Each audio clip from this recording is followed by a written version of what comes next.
Hello and welcome to Happy Horror Time. My name's Tim Murdoch. And my name is Matt Emmer. You didn't sound that excited, Tim. I was so excited. Oh my God, let's try it again. Do it. Okay. Hello and welcome to Happy Horror Time. Wow! Oh, sorry. Wow. Did I interrupt I didn't you? know I was getting an acting lesson. You know what that from reminds someone who doesn't have their SAG card. You're right, I don't. But so you know take what? that. Yeah, but you know what? Have you been naked on a play? On a plane. On a plane. Only on a plane. Have you been naked on stage? No, with your but- dong hanging out, Tim? Twice. It was about It was called porn. Yeah, it's called porn. OnlyFans. Hello, everyone. It's October, which means it's Spooky season. nice try. I was waiting for spooky season. I know, I got it. Well, I just realized because our first two episodes of October were interviews, so this is our first time talking this month, Tim. Matt, tell me everything. Oh my God, October. I'm bored. October is my favorite month, but before we go into that, hopefully you guys caught the last 2 weeks of the show because we had Jodie Lynn O'Keefe from Halloween H2O and Nick Castle from the original Halloween. It was like a wet dream for me. Wow, I really enjoyed it, but I did not have the same dreams Matt did. You didn't have a wet dream, yeah. No, gross. I mean, first off, getting someone from H2O and getting the original shape, it was great. I mean, we definitely have not had as many Halloween people as Friday the 13th, but it's like we're getting close-ish, probably maybe half. But either way, a respectable amount of Halloween alums, and it was so great. So hopefully enjoyed those two episodes. But now we are ready to talk about some movies. Well, I want to go back 1 second. Your dad... I'm sorry. Nick Castle kind of reminded me of your dad. You say, let me go back a second. Your dad played the shape. Yeah. I mean, is it because he very similar to Nick Castle and your dad? He has the beard. He has the kind of like cheesy sense of humor. Well, your dad tells a little more dad jokes than he does. Okay, my dad's cheesier. Yeah, you're right. But like I can see that. He does have that. He has the he has that look, and they're around the same age. They're in like early mid 70s. And Nick Castle was so cool. I really liked him. And Jodie Lynn O'Keefe, of course. They both were so amazing. Jodie was, I think I was more surprised by our interview with Jodie because I guess I just thought like, she's not going to want to talk about H2O. Like that was her first movie. She's done a ton since then, but she was so game. She loves horror. She loved talking about H2O, and we got a ton of details about making it. And then Nick Castle, like, he talks about being the shape all the time, but we tried to add some extra stuff in it about like Tag, the assassination game, Escape from New York. But of course, all the questions we could about playing Michael Myers. And it just was so much fun, especially for me to talk to people from these Halloween movies that were two of my favorites in the series. I know, like sometimes I don't, but I was listening to the episode and I could hear your excitement. And, that's when I take a step back because, Halloween is, not a great film like Friday 13th. Oh, of course. Right. But I could hear you, like, you had such specific questions and he's like, oh my God. He's like, nerd alert.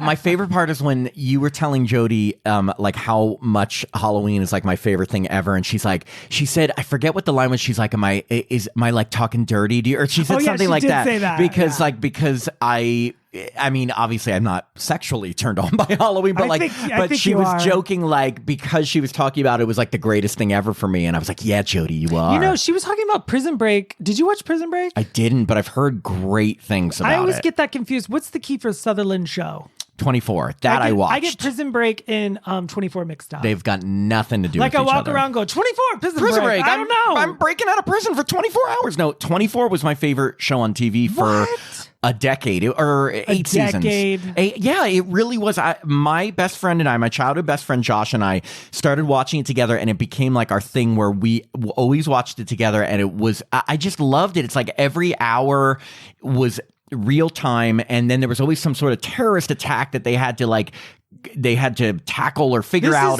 This is the first I'm hearing about it, so I feel like I don't know you. Well, I know 24 isn't like what you would think. It's not Halloween, but I mean, I do have other interests other than Halloween. I know, that's so true. But speaking of Heartstopper, we watched Heartstopper. Oh yes, we did. Oh God, we have so many things we've been watching, including other horror. But yes, Heartstopper is the cutest little British queer rom-com-ish so type sweet. of. And it's so weird that, like, of course you and I could see how the show could be so sweet it's sickening. Yeah, but they actually they actually like had sex finally. Spoiler alert, but that's all. I mean, they were sexually active. Right. This is a quick thing I want to say about Heartstopper. I think a lot of people who I don't know, maybe I'm speaking to or preemptively, but like I think sometimes people hear, oh, it's a queer show, and then if you are not gay or something, you're like, oh, maybe that's not for me. I'm telling you, Heartstopper is for everyone. It is the sweetest, most innocent, most positive. Like, you watch these episodes, it puts a smile on your face, gay, straight, whatever you are. Because everyone is young at one time. And and it's just about young love no matter what you are. And they have all sorts of couples. They have a lesbian couple. They have a straight couple. They have a couple that's in a relationship where one of them is trans. Like, it's so all-inclusive that it's like everyone can see themselves in some type of character. So what I gather from the show is like, love is love, and that no matter what you are, it's everyone kind of wants the same thing. Yeah, love. Everyone just wants to be loved, and that's the thing. We have a lot more in common with other human beings than we don't have in common. So when people are arguing about like politics or religion or rights or things, I'm just like, we're all human beings. We just want to be loved. If we just went back to that, I feel like there'd be no war in the world. I agree, but you know the one thing that everyone wants in the world? What? Terrifier 3. I mean, according to the box office last weekend, I'm in shock. By the way, if you are listening to this and you are a fan of Terrifier, you will have seen that Terrifier 3 was the #1 movie last weekend in its opening weekend, aka it beat out Joker 2 in its second weekend, right? And I think Joker 2, now don't quote me on this. Well, I mean, you know, I'm interested now because I've heard what Todd Phillips, the director of Joker 2, was trying to do. Before I was like zero interest, but I guess he was kind of making fun of Joker fans, and all the Joker fans like, don't make fun of us or something like that. But like, if that's your fan base, why are you going to make fun of them? I totally agree, but now I'm kind of like curious. I had zero interest in seeing that. I'm not a big... I did appreciate the first Joker movie. His performance was great. The trailers for Joker 2 looked ridiculous. I do like Lady Gaga, but like, I don't need to see her in that role. Right. I wasn't surprised it was a flop. I was surprised Terrifier 3 did so well, but all I can say is like Damien Leone, the writer-director of the Terrifier movies, he is set for life in terms of now every studio is going to want to work with him. He can have his pick. He can have whatever budget he wants. He probably is not going to work with big studios because he likes doing it his way. But because he showed that an independent movie can make that much money in the box office, he is good to go forever. How old is he? Do you know offhand? I don't, but I'm thinking 30s. So he's got to be younger than us. He reminds me of kind of like that Eli Roth, like young into horror, like type of sentimentality. Speaking of Eli Roth, you and I both went to Monsterpalooza separately. Yes, we went to, it was Son of Monsterpalooza.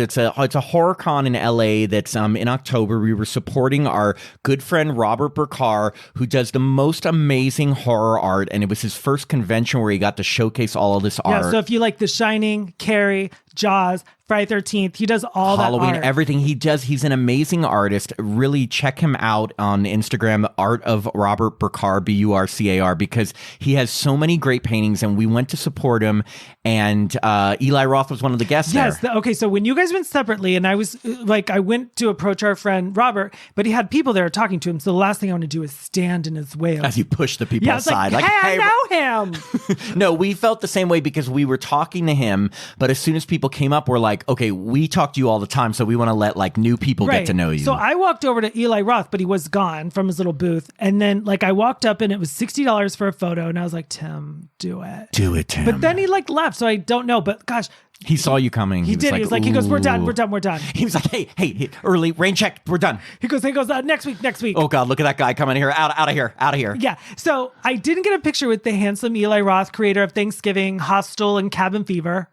I mean, among so much else. I feel like I'm missing something. Hostel? Did I say that? Yeah, but I mean, Hostel 2? He's done so many, and I'm blanking on him. He was in that one with Brad Pitt and directed by Quentin Tarantino called Once Upon a Time in Hollywood or something? No, Inglourious Bastards. Oh, yes, Inglourious Bastards.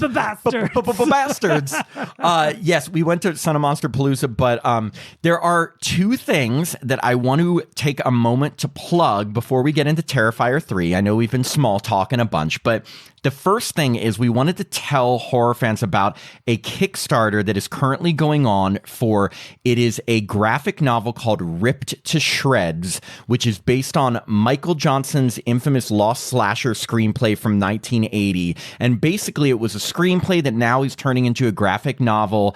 And the cool part about this graphic novel is that it features the 80s likenesses of Russell Todd and Lauren Marie Taylor from Friday the 13th Part 2. So it like uses the way they looked in Friday the 13th Part 2 as characters in this graphic novel that is almost like watching a classic 80s slasher film, but in comic book form. And we're going to put the Kickstarter link in our episode description, or it's going to be on our page or on the post somewhere. We will definitely put this in, and we just want to, put a plug out for this because it looks awesome. We can't wait to get a copy. I mean, it's like almost kind of continuing those characters, but it's really just their likenesses. But it's like, if you love 80s slasher films like Tim and I do, you're going to love this graphic novel, and it looks so cool. And the fact that it's based on like an actual screenplay that was like an 80s slasher film makes it even better. So you got to check out this link, contribute if you can. It's going to be an awesome graphic novel. I mean, Tim, like, it looks like it's right up our alley, Yeah, I saw Russell Todd and Lauren Marie Taylor look great. I mean, it's like Vicky and Scott from Friday the 13th Part 2, but it's not them because they're dead, but it's their looks, And I like the look. And they look great, and it's going to be a great graphic novel if you're into that. And even if you aren't, it's almost like you get an 80s movie in a comic. The second thing we wanted to tell our LA listeners about is if you like Scream, the Scream series, the director of the one-woman show that Jacob and I saw a number of weeks ago, or actually months ago at Midsummer Scream, called Final Girl, he created a Scream fan film. It is called Scream, the Fan Favorite, and they are doing a screening of his Scream fan film on October 28th at 8 p.m. at Bar Lubitsch in West Hollywood, California. Now, Tim didn't even think Bar Lubitsch was a real bar. And I lived in West Hollywood for 16 years, and maybe I've been there. I don't even know. I think because the word bitch is in the name, I was were like, bitch. So Barley, if you're in LA on October 28th, come down. We are going to go and see this fan film. I mean, we love Scream. We know what this guy, the director is Tyler Hansen. And again, we saw the one-woman show that he directed starring our friend Callie Ott called Final Girl the Musical. It was incredible. Like I bragged about that on another episode, but he directed this and he did this fan film, and we are going to go and see it on October 28th, perfect time, right before Halloween. And it's just like a local screening if you're in LA at Bar Lubitsch in West Hollywood, again on October 28th. That's a Monday at 8 p.m. So check it out. Not Barnes & Noble. That is, it will not be at Barnes & Noble, will not be at AMC. Wouldn't it be funny if actress Lolita Dededovich directed it? Lolita? Yeah. Lolita? What'd I say? You said Lolita. You know what? I can't speak. I love Lolita. I do too. We have small talked a bunch, so we need to get into Terrifier 3 because I want to... It's complex, man. Well, Tim, stop on by the Clown Cafe. That song is very addictive. You know what's funny is that song was so big in Terrifier 2, but you only heard like the melody of it in Terrifier 3. Like you didn't hear the words. Right. She was in the mall. Yeah. So, okay, Terrifier 3... Funny enough, we have not reviewed a Terrifier film before. That's really interesting because you and I have watched Terrifier 1 at least twice and together. Terrifier 2. But I only saw once in the theater. I'll tell you why we haven't. Because we interviewed David Howard Thornton 2 times. The second time with Samantha Scafidi, who plays Victoria. And we just it was weird to review the movie they were in while it was like right around when we were interviewing them. So we were just like, let's not review it. But Terrifier 3, we are currently not interviewing anyone from it. So we're like, let's talk about it. And we haven't gotten to talk about a Terrifier film. Let's talk about it. So Terrifier 3, it has quite an opening scene because it opens on this beautiful holiday home. Oh, it looks like a Hallmark Christmas movie. It really does. And I would say this part for me, I think had the most suspense of the film because they kept art kind of in the shadows. Like there's a little girl and she kind of hears something downstairs and her mom's trying to get her to go to sleep because she says, oh, Christmas in a few days. They're probably checking out the roof, you know. And like there's this weird interaction when she's telling her husband like everything she has to do and he's kind of like, go to sleep. I can hear you. Yeah. And it's like, and you see there's a family. There's a young boy who's asleep and then there's the young girl. Timmy. I was like, oh my gosh. I was like, this little kid better not get killed. Well, guess what? So the little girl, she goes downstairs and she sees from behind, it looks like it's Santa Claus and is going there. And she sees him grab an axe. And first he walks into her brother's room.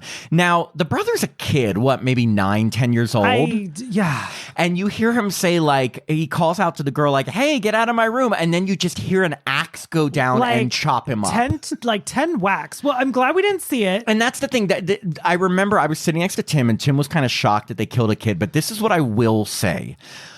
For killing a kid, Damien Leone at least knew we don't want to see it happen. You know, like, whereas most of his movies are such over-the-top violence and you see it all, you didn't see the kids get killed. They just got killed. So at least I hand that to him. If I do have any criticisms of this film, I don't like clowns. I don't like clowns, and I really wish Hollywood would steer away. No, I never want kids to get killed. I see what you're saying, but if a movie's going to push the envelope, I think that the way they did it was probably the most digestible way, in that we didn't have to see it happen. I agree that if we were to see him axing a kid over and over, that'd be too much because for me. It was an excessive sound. You're right, but you just had to hear it, and I get it. In your imagination, you're thinking, oh my God, that kid is getting chopped up. I wanted to pull Damien aside and say, hey, did you know my imagination is worse than what you're putting on the screen? That's true, and that's what they say about horror movies, right. Tim. Well, and then goes into the parents' room, and that you do see. First, he axes the husband like way over, and then the mom tries to run off. She gets like axed in the back, and then I think she gets like gutted. Well, then she gets one good one, in the head. And then she gets one good one, Matt, right in the head, like Jason in part 4, the final chapter. Exactly. And then again, this is where I hand it to Damien Leone that we knew something bad was going to happen, but they didn't show it. Then it's just a little girl left, and she's hiding in like a cabinet, and Art opens the cabinet, and you see him grab the axe, and then it switches. No, does he grab the axe? He did. It shifts to showing the axe, aka he's probably going to axe her. Is that when it says Terrifier 3? Yeah. So meaning you kind of get the feeling he's going to kill her, but you don't see it. So I will say, for pushing the envelope, they at least did it in a way that wasn't going to like offend everyone on Earth, you know? Right. And I like that they did do Christmas and they did have snow. I know that everyone's been pushing Friday the 13th to be in the snow, which is so funny because to me, but because Friday the 13th is so summer to me, so I get it. That'd be the opposite. But what if they did go camping in the winter? Do they when it's snowing? I mean, I don't know these people, but I know when they do it. When it's snowing, they put it. Hey guys, it's so in a cabin, cold. A cabin in the woods. Oh, okay, I get it. But that's not quite like like a tent, pitching a tent, Tim. Oh my God, Matt, I feel funny.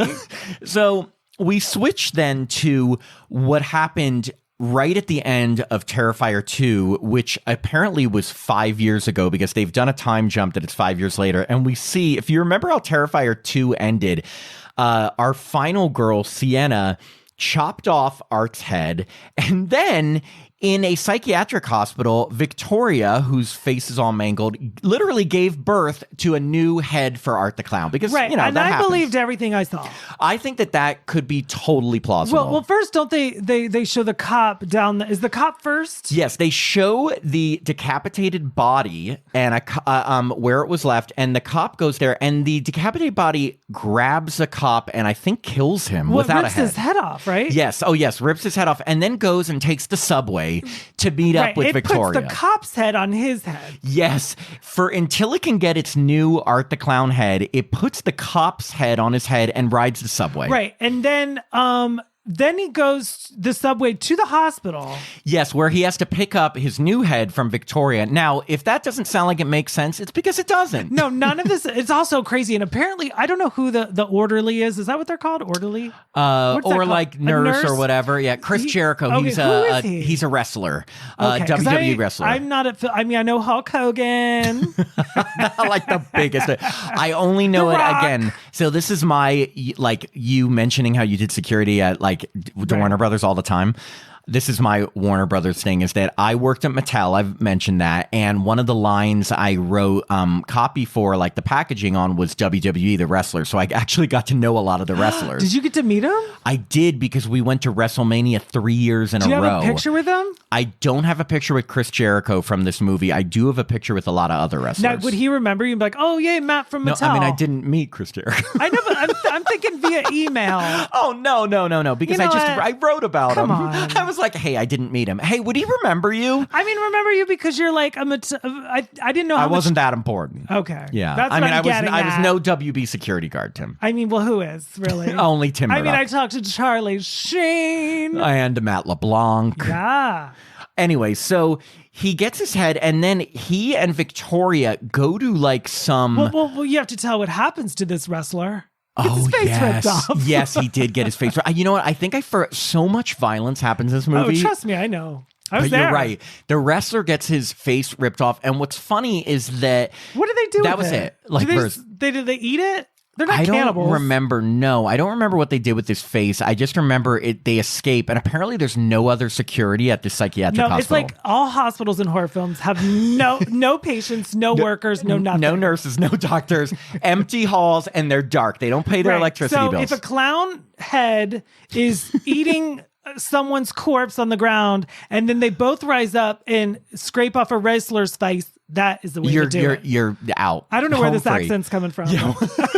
So they go to this Victoria and Art, because Victoria in this movie, now if you remember, she was the final girl in part 1, but she got her face chewed, and then in part 2 she like went crazy and became a murderer herself. Now she's like full-fledged become Art's like sidekick, and they both go to this like desolate like vacant house. Was it a house or an old building? A house, a building, it was something pretty big. And they literally like almost go into hibernation. It's very bizarre. Yes, he walks over to a rocking chair, sits down, and just has a face that is ready to eat someone. And he just stays there. And she slits her wrists into a bathtub and just sits there. Of like dirt and sludge. It's the most bizarre thing, because you don't know that they literally just went into hibernation until it says 5 years later, and there's 2 building inspectors coming to inspect this building, and they're in the same position. Yes, and one is played by scary movie actor John Abrahams. Yes, If you remember, he was Anna Faris's boyfriend in the first one. He's really funny, and it's cool to see he still does horror. I think he also did House of Wax with Paris Hilton. He did. He was like the goofy friend. He does conventions. By the way, next year it will be the 20th anniversary of House of Wax. Of the best performance ever by Paris Hilton. I liked her in that. When and I liked dancing. John Ottman's score. It's a good score. I loved Alicia Cuthbert. And who was the guy? Chad Michael Murray. Yes. Hot. He took off his shirt in my boss's movie, Mother of the Bride. He takes off his shirt a lot, as he should, because he's got a great body, and he's like 45. And he showed his butt in Haunting in, I want to say Connecticut. I don't know, Haunting of something. I promise we are not perverts. We're not. He took his shirt off. He showed his butt. Well, these are mainstream films. It's true. So is Terrifier 3 now. So is Terrifier 3. Well, it is number 1. Anyway, we when it says 5 years later, we get a little bit of a glimpse into our final girl's life, Sienna. Apparently she's been in and out of like psychiatric hospitals herself and like wellness programs, and she's being picked up for the holidays by her uncle, because if you remember in Terrifier 2, her mom got brutally shot and then mashed potatoes were shoved into her face. I'm happy. Okay, so this is where my excitement for the movie really kicked in. Not all the clown killings, but Bryce Johnson, the actor, played her uncle. Yes, and I don't know if people remember, he was part of the WB show called Popular with Leslie Bibb. Yes, and who was the other girl? And she does all the American Horror Story stuff. Oh God. You know who I'm talking about. She's super funny. Emma Roberts. No, she from plays Popular? Yeah. I didn't watch Popular, but I know Leslie Bibb. Okay, so Leslie Bibb had like this girl that was kind of bitchy, and like she's an American Horror Story. She always plays a lot of Ryan Murphy stuff, and she was in the Menendez Brothers. Anyway, she's super funny, and Bryce Johnson was on Leslie the show. Grossman? Yes! Yes, oh my God, I got it! I am so proud of you, because I wasn't going to get that. Sometimes it's hard to get answers to your tangents. I know, I was like, Leslie Grossman has been in a lot. She has, and you're right. When you told me like, I got it, and I didn't know she was on Popular. Yeah, with Bryce Johnson, who's in Terrifier 3. And like, I haven't. As a very young looking uncle, let me tell you. And he looked fantastic. He has like a he has like a look of that guy that like your friend Josh's wife said I look like. Oh my God, what? Blonde Justin Hartley. Oh, he does have a Justin Hartley look. He's got a Justin Hartley look. And by the way, my you got to explain that because my best friend's wife one time said that she thought Tim looked like Justin Hartley, and he will never forget it. He thinks that she's a genius. I mean, you know, it's a great compliment. I told Tim she's legally blind, but like, right. She might have been tipsy when she told me, but you know, I'm going to run with that. I would run with it too, because Justin Hartley is hot. I agree. You know, I don't know who I get. I got somebody from The New Girl. Someone said recently I looked like not Max, but the other guy from The New Girl. Oh, okay. I could see that. I mean, he's sort of cute, I guess. I don't know. He's no Justin Hartley. Well, the only thing I know about that show is Jamie Lee Curtis was on it once. Oh, on the Thanksgiving episode. Tune in. Anyway, so we get a glimpse into Sienna's life, and she's staying now with her uncle and aunt, both of which look way too young to be an uncle and aunt. Yeah, I mean, I love that well, first off, the aunt and him are Hallmark couple. Total. And it is Christmas time, so I loved all of this. And now we're also introduced to her cousin, Gabby, who is a young girl and kind of idolizes Sienna. And again, these are characters that weren't introduced in last movie because she didn't need extra family members. But now her mom's dead. She needs some family for Christmas.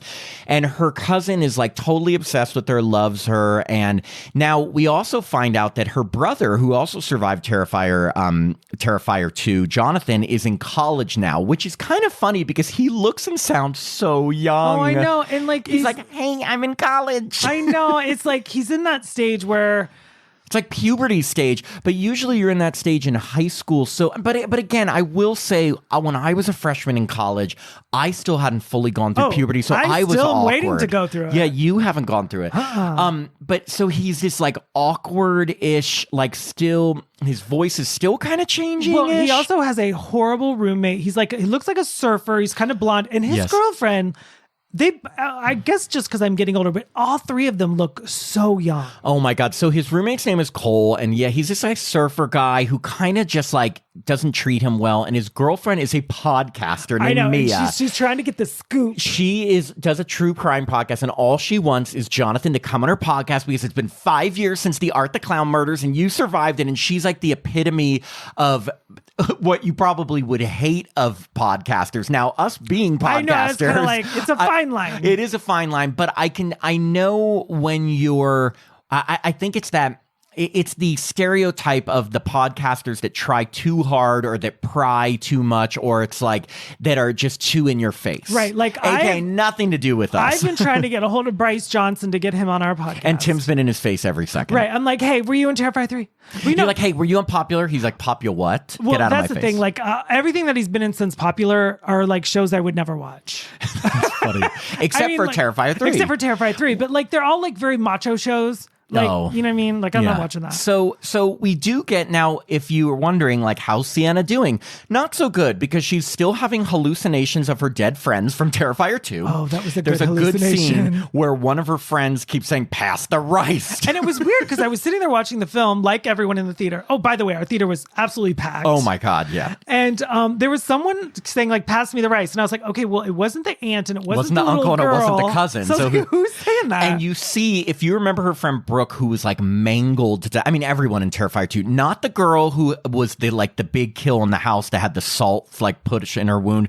I'm talking about the girl who got killed when they were at the Terrifier like house at the end. She's like sitting there mangled, like saying, I'm dead because of you. You know what? Terrifier 2 came out, what, 2 years ago? Yeah. Okay, so I only saw it once. But you didn't remember that girl? I remembered her only because she was in the third act. She was, yeah. Her boyfriend got, remember, like... He got his dick cut off or something? Yeah. Then Tim always makes fun of me for this, but I watched Terrifier 2 just a few days before, just to prepare. I can say this to the end, but since we're here, I can watch these films once. That's so funny. I mean? Like maybe down the line I can watch it again, but it's not like Friday 13th Part 3 where I can watch it over and over and over and over. You mean you don't want to see like intense gore over and over and over and over? No, I'm good. Well, so she's having hallucinations. She's also like on multiple medications. I love medications. She's dealing with hallucinations. She's getting like she just does not feel like it's over. And then what happens is we do get a scene where Art the clown and Victoria awake from their slumber, because what we were saying is that scene with the two building investigators, one of which is John Abrahams.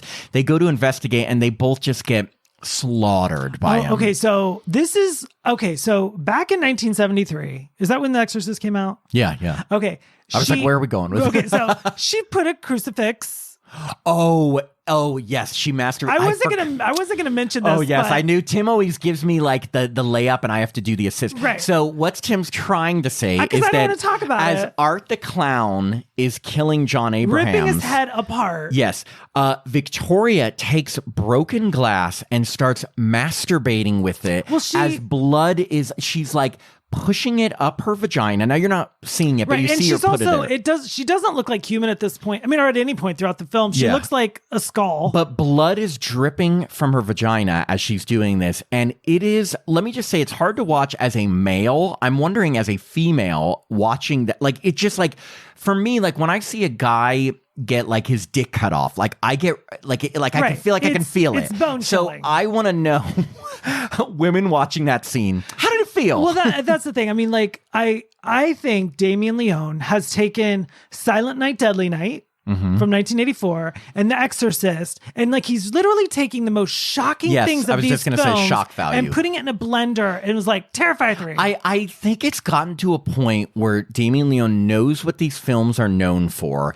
and it's almost like if it ain't broke, don't fix it, and he keeps upping it, meaning he knows that these films aren't just your regular suspense building slasher. These films are gore to the nth degree. Right. So he would have been really silly if he would have let like Paramount or Warner Brothers take over, because the hook of these films is these grotesque scenes. It's that they're unrated. He can do whatever he wants. He doesn't have to like water them down for an R rating. Full creative control. And he wants us talking about like the fact that we were talking about that kid getting axed to death. He wants people talking about that. And also another film from the past, 1983's Sleepaway Camp. I think everyone forgets, and I don't know if it's an edited version or a rated version, but doesn't Angela... I just gave away the killer to Sleepaway Camp. Oh my God, no one's seen that. Everyone catch up and 41 see it. years later. Yeah. But like there's a scene, because all the like these kids go camping, and then there's a scene that they cut to where all the kids are all chopped up and bloody. Exactly. But again, it's one of those things where we don't see it happening. You don't hear it?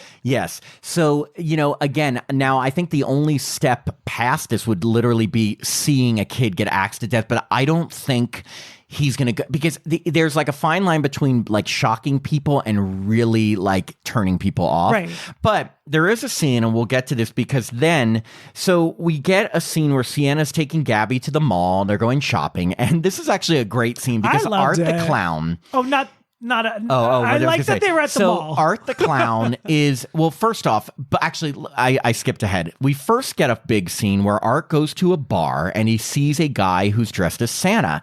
And there's a lot of comedy in this. I will say there was more comedic acting from David Howard Thornton in this than any of the Terrifiers. And I think the three guys cast in this, well, I've nothing against this scene. I don't even know why I don't think this scene was particularly needed for him to walk into a bar and kill three guys, but it added a little he's, first off, Art the clown is like all like in awe that like thinks it's the real Santa, and he's like sitting on his lap. And if you know Terrifier, Art the clown doesn't speak. It's all done in facial expressions. And David Howard Thornton's pretty much a genius when it comes to facial expressions. Yes, I think this scene was for David Howard Thornton to show off his art. Yeah, I mean, and he can make you laugh, scream, cry just with facial expressions. Were you crying? I mean, no, not cry, but he like, it's very comedic. And then he takes a piss on Santa's lap.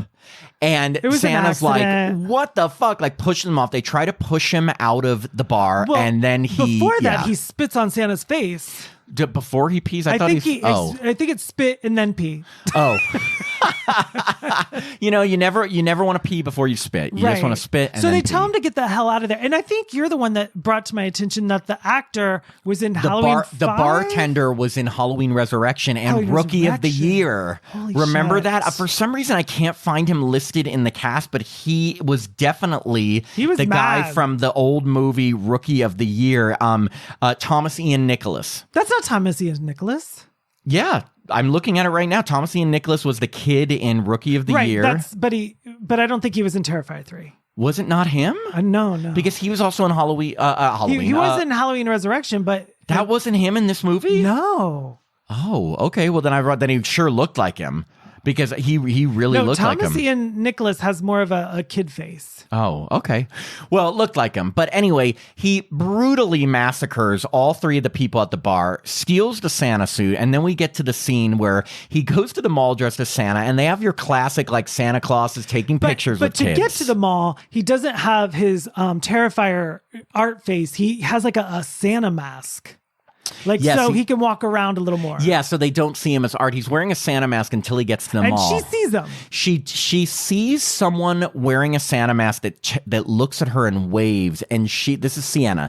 And she freaks out because she's like, oh my God, it's Art the Clown. Even though she didn't see Art, she just saw someone with a Santa mask that looked creepy. The one thing that she might, this is me really analyzing Terrifier 3, is that he does have his hands like with those things on it and they're all bloody. Yeah, but bloody hands. Like, it's bloody. But you're right. How many people are going to wave at you with bloody hands? A lot. A lot, yeah. In one day. So, but this is when she knows it's Art the Clown because he is dressed as Santa and he goes and sits in for Santa and he actually, in his huge garbage bag that he usually just carries around weapons, he has a bunch of toys and he starts giving all the kids toys. So he gives all the kids toys and then I was like, okay, because that scene actually was making me ridiculously nervous. Yes, because I'm like, what is going to happen? Like, this is not going to be good. Because this is not a Christmas film. It is a Terrifier 3 film. And Art the Clown normally wouldn't give gifts to kids, but finally they recognize that's not Santa and they start to try to kick him out. And as they get him out of the way, this little boy has a box and he's opening it and they're going really slowly. And then boom, that whole area explodes, meaning all of those kids were just killed, probably. Well, everyone in the mall. Now you don't see, it's not like you see kids' body parts or anything, but it definitely exploded right around all those kids. Right. So, it's a little terrorist attacky, which I guess Terrifier. But so it was a little uneasy, and the fact that it happened to kids. But again, at least they didn't show kids' body parts flopping around. Well, that's the thing that made me really uncomfortable about this film. So going back to the scene with the 3 guys in the bar, one of them, by the way, was Clint Howard, who recently did a stint on The Bold and the Beautiful. But David Howard Thornton, the art, has a gun. Yes, I forgot. He shoots the guy I thought was Thomas Ian Nicholas in the neck. And it is scary when a slasher just grabs a gun and shoots because number one, you're caught off guard because they don't usually kill like that. And number two, like a gun, you can just kill people so quickly and it's so abrupt and weren't expecting Art the Clown to have a gun. It's almost like, I think there was more of a gun in Silent Night, Deadly Night Part 2. Because that's where my mind went with the Santa outfit and everything. But in addition to, again, this movie just made me very uneasy. And I know that that's I'm a success, horror fan. I think. I was very uncomfortable with Timmy dying at the beginning. And then also with Art having a gun. I was like, I love that I'm trying to justify a killer's means. Well, no, but I think making you uncomfortable is the goal point of the movie. Yeah. So meaning when you say that, I actually think Damien Leone would see that as a good thing. You know what I mean? He's success. Well, yeah, because imagine if he didn't up the ante for Terrifier 3, people would be let down. I guess what I'm saying is that even if a movie isn't my particular cup of tea, if I can see what their objective was and I feel like they achieved it, I respect that. Now, for me personally, and we're not done, but I did really enjoy this movie. With that said, is ultra gore my go-to in horror? No, I don't need to see people smashed to a pulp. And sometimes it is just uncomfortable. But I know what the Terrifier movies are about, and I respect that. Exactly. Like you and I were like anyone that gets a ticket for Terrifier 3 and it's not rated, like it's not rated R. Cause like when you and I were walking into the theater, like it's unrated. So meaning that's equivalent of NC-17, which means you can't be under 17 and attend at all. Right. Like you and I heard some kids like getting I was like, oh. Some kids were trying to get in the theater and he's like, do you have ID? And they're like, yeah. Like it was so funny. It reminded me as like a teenager. And I was like, this is sad. We forgot to mention before the movie started, we saw someone bring a baby into the theater. What was up with that? And like, you can't get a 16-year-old or 15-year-old with your parent, but you can walk in with a baby? What? And now look, and I'm going to just get on a soapbox for 1 second and then I'll jump off. So okay. Yeah. Ahead. Okay, I am in no way am I like, the kids should not be exposed to, I'm never that type of person. But what I will say is that bringing a baby to a movie like this, yes, they could say, oh, the baby's not even going to register. But like, I actually disagree with that because if the baby is even seeing these images of crazy violence, like, and it's getting in their head. Remember, their brain's still forming. Like, I don't think that's a good thing. I mean, the baby was probably not even one. I mean, again, true, I agree. If the baby is asleep, maybe, but if the baby is watching this. Like, this is when the parents need to be like, hey, why don't we wait for streaming? I know. It's like, it'll be on streaming in like 2 months. Like, I guess they're big Terrifier they're fans. Like, honey, get in the car. We got to see Babysitter canceled. We need to see Terrifier 3 tonight. Right. Like, we 8 o'clock showing or bust. Anyway, so back to after the mall explosion, Sienna is going nuts and she tells her family that Art the Clown's back and she tries to tell her brother. And even her brother at college is like not believing her, but she does pull up. Apparently after Terrifier 2 at the beginning, he was convinced that Art was going to come back and she brings up this stuff that I guess is supposed to be like the meaning behind these movies. And again, too much meaning and you lose me, but it's something about how demons need a host to be like reborn. And I guess like Victoria was like the host, hence he was reborn. And her dad is playboy. Her dad is a playboy. No, her dad is played by Lost Boy Jason Patric. In flashbacks, because remember, her dad is dead. He died before Terrifier 2, but he was the one who drew her angel costume from Terrifier 2 and was like, she became that character. And they have these flashbacks where he's like drawing for her and he creates this character for her.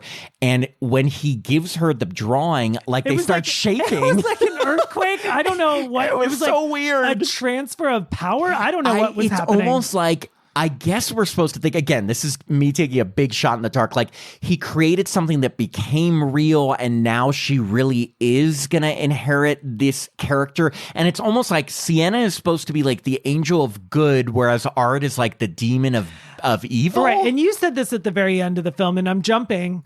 But, okay, so... Don't give me supernatural lore. Right, like she's supernatural and Art's supernatural. So if two supernatural forces, like are good fighting, and evil, where are the stakes? None. Because none. if both people are immortal. But anyway, we'll get to that in a sec because we got to get. So she's trying to tell them they're not believing her. She finally gets Jonathan. She's like, "Come home from college. Come to we got to be together. Like I think they're coming after us." And it was a really good scene. She stops into the college, and that's when like his horrible roommate and his girlfriend confront the final girl. Yes, they confront Sienna because his girlfriend wants her on her podcast, and Sienna like loses it to her. I thought it was I really do think the final girl, Sienna. I don't know her real name. Lauren Lavera. I would never get that last name. She's been like just blowing up after these movies. She's very, very pretty. She's gorgeous. And she's a really good actress. You know what I would say? This is what I'm going to say. After watching Terrifier 2, I liked her, but I didn't feel like it was like such a big, crazy acting role that I was like, oh my God, she's amazing. Then I saw Terrifier 3. They gave her more to do. Wow, they gave her like, talk about Jamie Lee Curtis trauma. Like she had to be hallucinating, having yelling fits, going crazy, then being calm. And she did it really convincingly. And again, we were just talking about good versus evil and like the paper and Jason Patric and all that silliness. She's making me so invested in her character. I was like rooting for her. Well, you have to because we need someone to root for when there's so much like evil in this movie. But again, I really, and I'm not saying it's not that I didn't respect her after Terrifier 2. I just was like, okay, she was fine. No. But after this movie, I'm like, she's a great actress. No, I think in another actress's hands, it could have come across as very silly. Yes. But she made it believe. She made this silly script. She has become become like, this is an iconic role for her. Like, not just because she's been in 2 movies and will be in more as this role, but like, this is someone that like people can be like, I remember this final girl. Right. Like, she's very memorable. And I thought every emotion she was giving was genuine. It didn't seem pushed or forced. And again, but don't you feel like her role in this movie was a lot more difficult than Terrifier? Like in Terrifier 2, she's just partying and then she gets attacked, you know? Right. Like I only saw Terrifier 2 once, and I remember just being like, that was too long. I do. My takeaway was like, why does a horror film have to be 2 hours and 12 minutes? Well, okay, so we get a great, one of the most memorable scenes of Jonathan. If you don't like his surfer roommate and his podcaster girlfriend, they're having sex in a shower. And this is a big scene because Art the clown comes to the college. He's looking for Jonathan, but he stumbles upon them. He has a chainsaw and he goes into the shower, chainsaws through the shower door. First, he kind of like cuts through the guy's leg, but then he like focuses on the girl and he like chainsaws her like face and stomach apart. It's unclear. It all happens kind of fast. I was actually happy that like it was borderline a R rating in this scene a little bit. You didn't really, I mean, they're having sex, but you don't really see much. But then after he takes care of the girl, the guy, like he's already crawling taken off his leg. He's crawling on the ground and you're like, is he going to let him live? He is he going to let him? pulls off the leg. He pulls off his leg, but then he puts the chainsaw literally like up his butt. Butt crack. Like butt crack, and carves upward. Then, if that's not bad enough, turns him over and starts from the dick and balls and carves him in half all the way up in a great callback to that scene in Terrifier 1. Which, that scene's so gross. I do not like that scene. Where he carves the girl literally from the vagina all the way in half. Yes. Now, I will say it's obvious why Damien Leone put this in. It's like this was the male equivalent of that scene.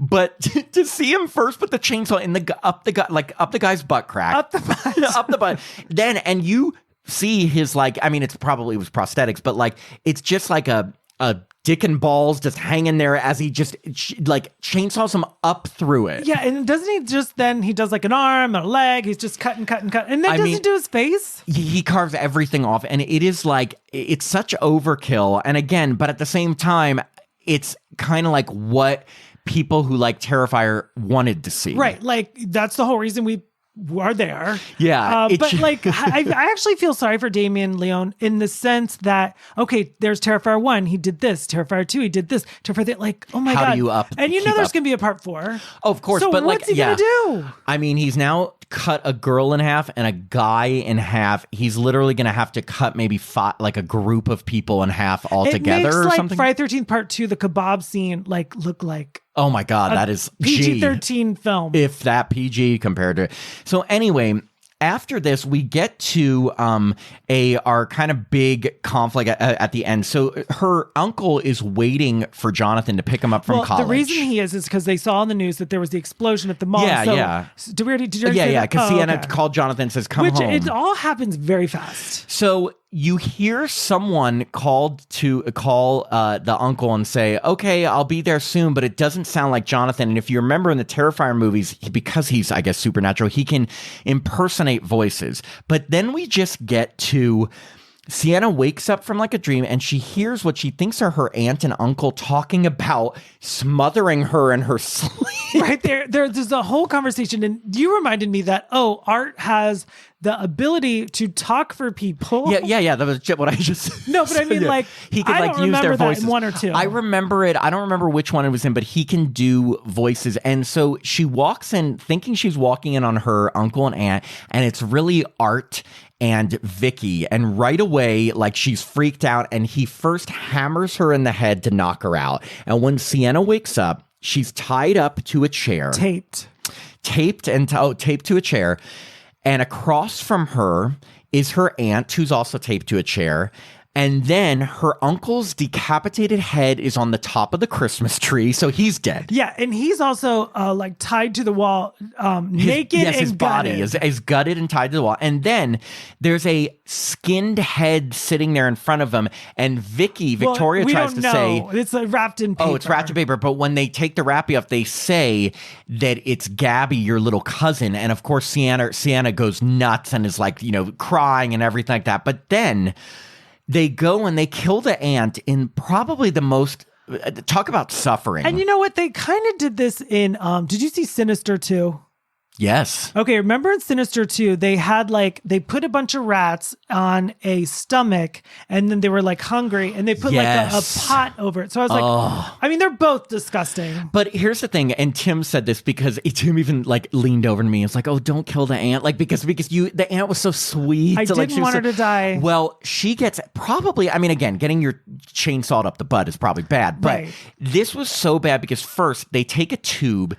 Glass tube and shove it in her mouth? Shove it in her mouth and hammer it down into her throat. And then they put rats into the tube and light fire at the back of the tube so the rats will run down her esophagus into her stomach. And then they cut open her stomach and the live rats come out her stomach. And they're alive.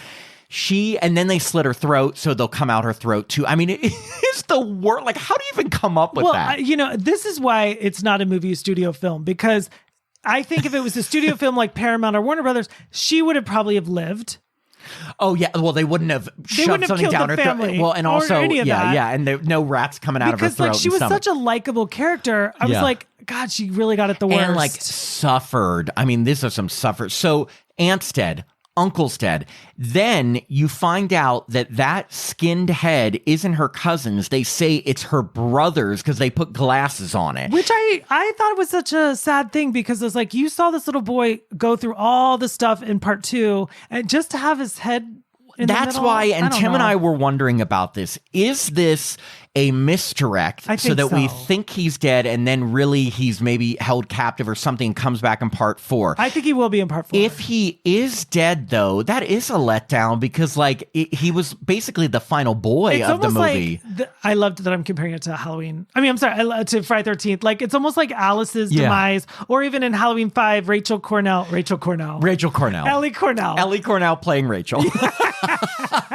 It's like you're doing some meta shit there. Rachel Cornell. Rachel Cornell's a great maybe actress. Ellie has a sister named Rachel. Maybe. Okay. But I get what you're saying. It's almost like if you're going to take out a main character, make them get killed going down fighting. But if he really did die off screen and we didn't even see what happened to him or how, if he fought back, I just can't imagine that's the end of him. I really feel like he had an outline for parts 3 and 4. And I think we will see Jonathan again.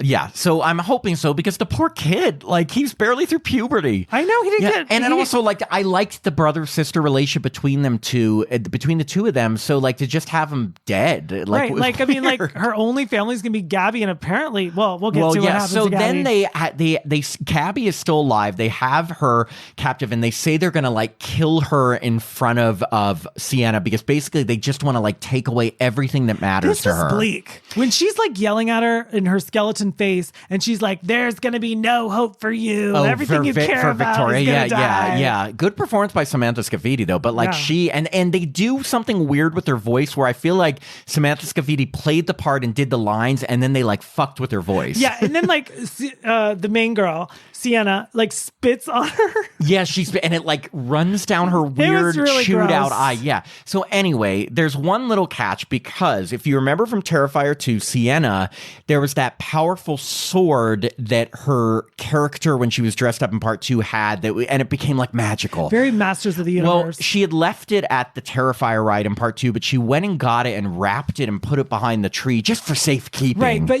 little Gabby, she also reads her journal and she unwraps gifts. Little snooping Gabby knew the story behind this sword and said, "Before you kill me, can I give Sienna my Christmas gift?" And why did they agree to that? They're okay. They wanted to see her try to open it because they bashed her hands. Yes, which I did not like that. It was so weird. So they're okay, yes, Sienna. I mean, remember, the only one that talks, Art the Clown doesn't talk, so it's just Victoria talks and says, yes, they'll let her open this gift. But first, Art the Clown bashes Sienna's hands. I did not enjoy that. Very misery-ish. So she tries to open this gift. Now, it happens to be the magical sword, and she's able to grab it, and she stabs. She first stabs, I think, Art the Clown. Then she cuts off Victoria's head. Yeah, I was kind of well, first off, this whole scene where Art and Vicky Is that her name? Art and Vicky are terrorizing Sienna. Right, they're literally terrorizing her. It's very reminiscent to me of Texas Chainsaw Massacre because the scene goes on and on and on, and I was like, I don't like this because it's torturous. It's very torturous. So I was like, it also kind of reminded me of Scream, A Pinch. Can we talk about how many times Art the Clown bops Sienna on the back of the head? That slap was a nice, funny touch. Slapping her on the back of the head. Like every time he walks by, he just hits her in the back of the head. And I'm just thinking, like, I wonder if David Howard Thornton and Lauren Levera had like a joke between them. He's like, every time I pass by, I'm just going to hit you on the back of the head. That reminded me of like Texas Chainsaw Massacre. For sure. You're right, because they're so mean to poor Sally. Like, it's very torturous. But so she decapitates Vicky, and Vicky's blood is like acid. And this is where it gets a little off the rails because I was like, okay. As her blood bleeds down to the floor, it like opens a portal to hell, I guess. I'm assuming. Because suddenly it's like this, like there's this big, it looks like fire is at the bottom and it's like a big drop, and poor little cousin Gabby is barely holding on. And at this point, Sienna... Why she grabbed a sword, I'll never know. At this point, Sienna is trying to defeat Art the Clown, and she stabbed him, and she could like finish him off, but she either has to finish him off or go save Gabby. So she goes with the sword to save Gabby, and she gives Gabby the sword to grab to hold, and Sienna holds it by the blade. Confusing. Which, of course, I don't know how you could pick someone up holding something by a blade. Well, you know, in desperate times. And it's magic, right? And it's magic. And then she looks over at the window, and the window's open, and Art's gone. And to make matters worse, Gabby falls. She loses her. Gabby falls into hell. So does the house not have a basement? Apparently, it's not a long way to hell, or that blood is really acidic. Let me tell you. That blood went through the core of the earth. So we're left with Sienna. She's there and she's like, I'll find you, Gabby. I'll find you. And I'm thinking, so she's going to go down into hell? Well, unclear. And she looks at her hands, and suddenly her hands are start healing. They start healing on their own. And that's when I said to Tim, I'm like, okay, so now she's fully supernatural, I guess. Or maybe because it's the sword and the sword's magic, like the harm it inflicts, it also heals. She also had this crown with like, I guess, razor blades on it. Yeah. And like and like there's like, she takes that off and like her head's kind of healed. Yeah, I'm pretty sure at this point she is fully supernatural too. But so they leave it off, and then we do see Art the Clown has escaped, and he goes to a bus stop and basically goes on a bus with one woman who's just staring at him like, what the fuck? Oh, and did you notice, this is a fun fact, the very first time, because you remember Art the Clown was introduced not in All Hallows Eve, before that, I guess he was in something called The Ninth Circle or something. Yes, it was like a short. She was reading that. Yes, so that's a tie. Because the thing is, Art the Clown has like such a long history before the Terrifier movies. I mean, he wasn't even played by David Howard Thornton until the Terrifier movies. And I love that. I would love to talk to that guy. I'm just like, why'd you give it up? You know, the only thing I've heard, because I was so like, is that going through the makeup process was so tough and demanding. I mean, that I think he was just like, I can't do it anymore. But that was also before the Terrifier movies, right. And now they're so big. And now, like, if he's looking at the weekend box office, he's like, that could have been in the number one movie. That one thing I like passed on. Oh yeah, too much makeup? No. 18 million. I mean, yeah, that's the thing. That was probably. I wonder. I mean, this is none of my business, but I wonder if, like, you know how, like, speaking of Joker, remember when Jack Nicholson signed like his deal with Warner Brothers on Batman? Like he signed like a back end. So if it makes over 25 million, he will get like a certain amount of money. Mm-hmm. So like he got like, I think Jack Nicholson walked away with like 60 million or something crazy. God. Are you wondering if David Howard Thornton has back like, I mean, it seems very collaborative. This is what I'll say. From our interviews, I got the idea that he's very much involved with Damien Leone on even the creation of the movies. So I wouldn't be surprised if he does get a cut now, because I think he helps him sometimes come up with scenes and things like that. At the same time, it's so low budget and indie that I don't know. But I will say, if anyone's probably getting a cut, David Howard Thornton is. I because hope the lead actor. Oh, I hope everyone is just having a good heyday. Oh, I mean, Lauren Levera blew up on social media after Terrifier 2, and now Part 3, she's going to be even bigger. They're like the headliners at conventions now. I mean, look, even Spirit Halloween has an art that. I mean, the amount of money just they're making from the rights to this is unbelievable. But anyway, just to end this this movie. So he's sitting in the bus and we just get one little like, he kind of closes his eyes and then he just like opens them really abruptly as in like he's still out there. And this movie obviously is set up for, well, I already read that Damien Leone said that there's definitely going to be a Terrifier 4. But like what I'm wondering is, so we're left with Sienna now has to either go to hell to rescue like her Jason cousin. Goes to Hell? Exactly. Art the Clown's still alive. I take it Victoria's done because she got decapitated and melted. Well, I mean, I know it's like maybe she'll get reborn. And then we don't know if her brother is dead or that wasn't his head. Like a lot of unanswered questions, but they totally left us up for a sequel. I wonder what time of year do you think it'll take place now? Summer? I mean, do you think it will come out next October? I think they'll take 2 years again. I think they should. It's like they need to rebuild. The amount of time those like the practical effects take, it's going to take 2 years. But what I'm wondering is if the first two took place on Halloween, this one took place in the holidays. Do you think St. Patrick's Day? It'll be St. Patrick's Secretary's Day. Clown's Day. Clown's Day. No, I'm wondering if it'll be like a summer one or 4th of July. 4th of July one. Who knows? But so all in all, what are your thoughts on it? Because I know it's not like your type of movie, but what do you think? It's not. I don't see myself. I don't ever want to see it again. I don't ever want to see it again. No, it is super gross. I think this is a film that is built on word of mouth, like, because we're talking about it, obviously, but we're also a podcast. But but like, if you go to a convention, Art the Clown is very, very popular. And I think that comes from, this low budget $35,000 film was put on Netflix. So thanks to Netflix. Terrifier 1, you mean? Yeah. Terrifier. It built this audience. And then, of course, people were craving part 2. So I think this movie it's such a very, very cool story of just how it went from a very small indie film to a #1 box office. Yes, I didn't see that coming. Yeah. I really didn't, because when we saw Terrifier 2, they had maybe 2 showings at the movie theater. It was only in the theater for like a few days. Yeah. And people were supposedly barfing, and I was like, oh, okay, that's kind of fun. But, cut to today where it's like on every screen, which I find very interesting because remember back in like 1995, like, I don't know, you were a little bit younger than me, but like I went to go see Showgirls and it was NC-17 and like me and my friends were 17, so we could go see it. But I wasn't able to. Yeah, I had to rent it. Right. So it's like, I remember Hollywood and movie theater chains were not embracing NC-17 at all. So cut to today, like it is 30 years later.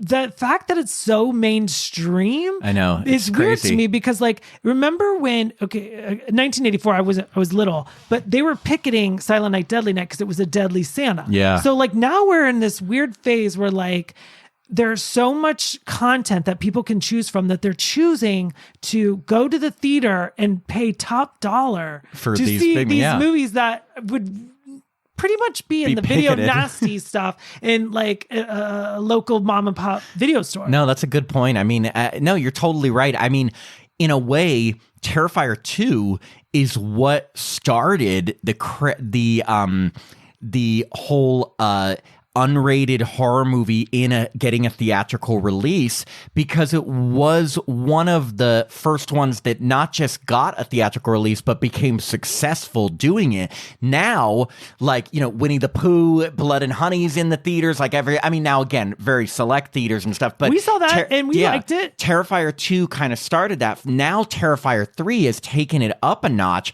where not only is it getting a theatrical release, it's #1 at the box office, and it's going to be at many showings. I mean, it's only going to inspire more unrated films to be able to get theatrical releases. Now, this is what I'll say. I think that's a great thing. No. And not because I need gore fests, but because I really think the R rating does take a lot of stuff out. There's a ton of stuff that we watch on Netflix, Hulu, whatever, that are considered unrated that would never fall under R. So I think it's good that unrated stuff can be in theaters, because R is kind of watered down now. No, I mean, if you look, this is so funny. Okay, so obviously Paramount did not make Friday the 13th. Sean Cunningham made Friday the 13th, sold it to Paramount, and they put it on all the screens. But if you've ever seen the unedited version of Friday the 13th, it's just like 3 or 4 seconds more of Kevin Bacon's throat. And like, if you look at that, that is nothing to what we just saw at Terrifier 3. Yeah. I mean, again, but it's like streaming services can show whatever, but theaters couldn't. So now we're getting to a point where I feel like theaters are going to start releasing anything also. I mean, so here are my thoughts on Terrifier 3 overall. I actually liked this more than Terrifier 2. Me too. I still think that my favorite in the series is the first one because... Really? Yes, because, as you know, I like very simple slasher films without a ton of story. And as soon as part 2 and 3 had so much supernatural lore that like part 1 was so simple. The 2 girls on Halloween night being stalked by this creepy clown. And then they kind of go into its lair. It was just a simple story. And that to me is really scary because introduced. We also got to talk to another person in Terrifier. Puya Moseni. Yes, who was in part 1. And I just liked how simple part 1 was.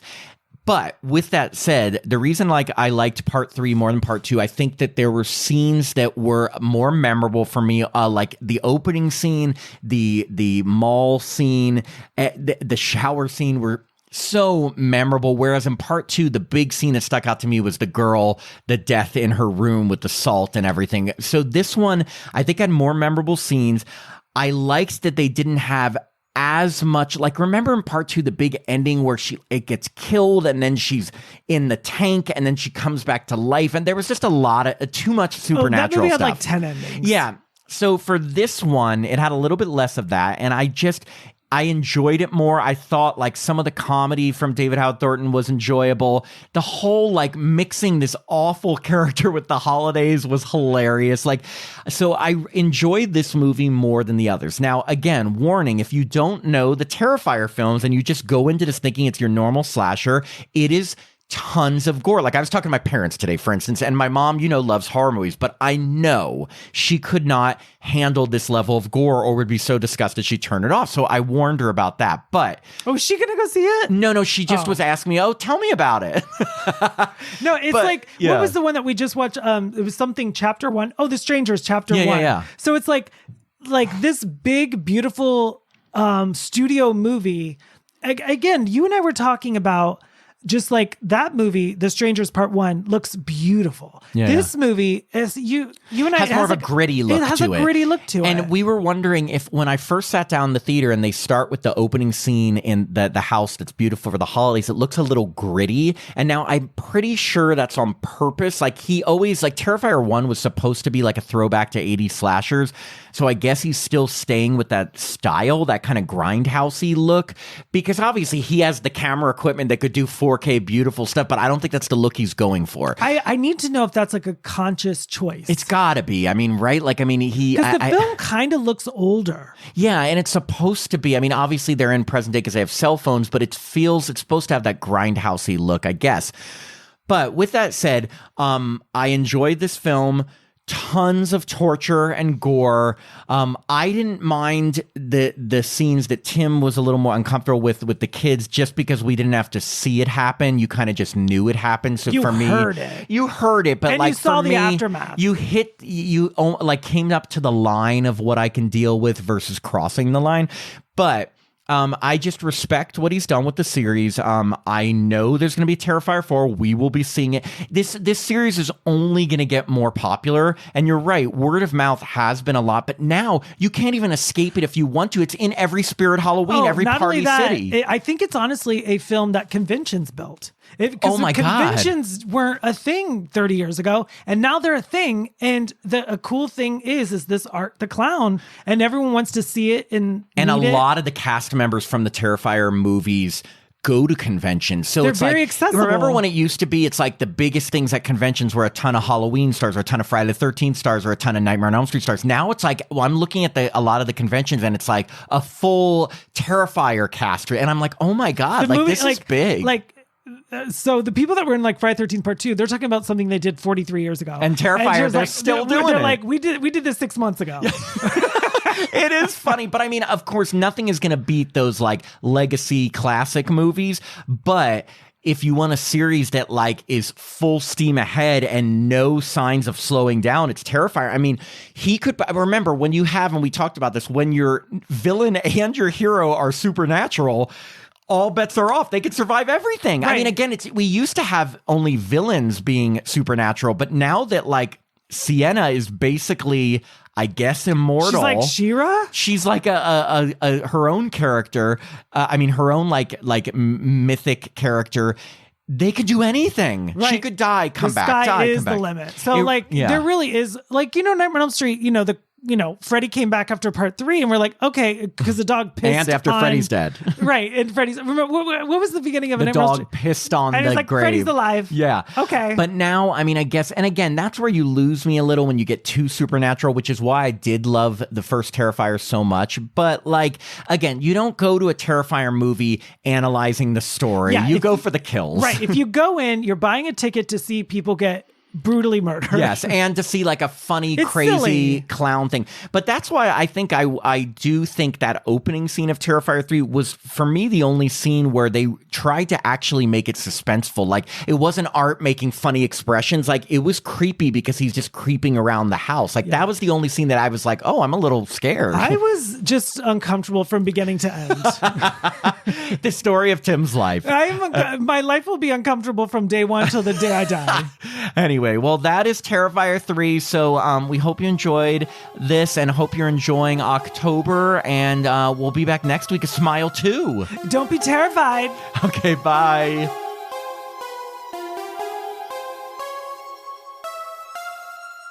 Thanks for listening to another episode of Happy Horror Time. If you'd like to support the podcast, please sign up to be a patron at www.patreon.com/happyhorrortime.